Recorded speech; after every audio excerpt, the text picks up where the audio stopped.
Listen carefully. Watch. Learn. Mortal Kombat has begun.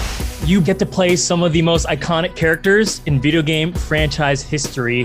What was it like for you when you finally got to put those costumes on for the first time? My costume, in the beginning was quite simple. I was just in UFC shorts at the time.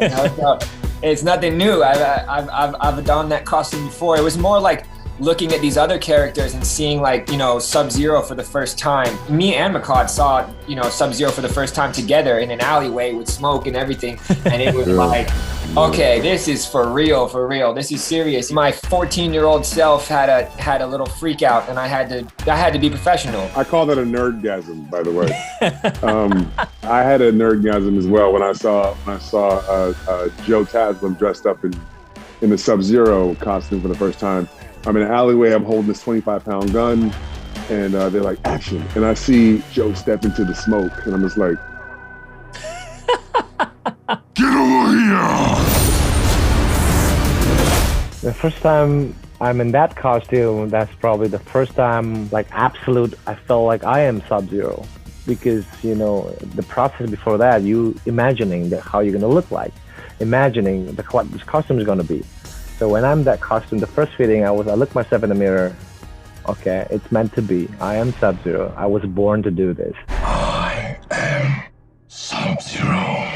That's really when the character starts coming together, right, in your head.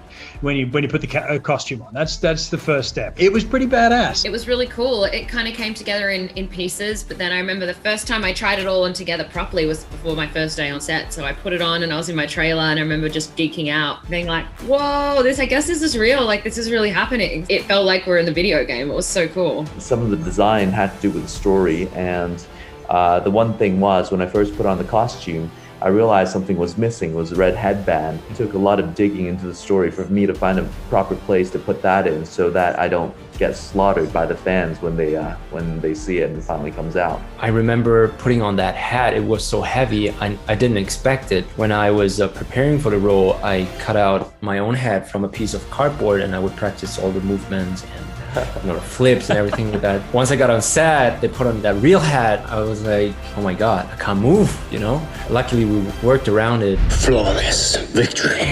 We're all fans of the Mortal Kombat universe. There were times when, we were tired and we're sore and we're hurting, but then all of a sudden, you look to your left and you see Joe as Sub-Zero, you see Chin Chan as Shang Tsung, you see Max as Kung Lao, you see Ludi. You're like, this is amazing. Absolutely amazing. We need to fight before it's too late. Finish them!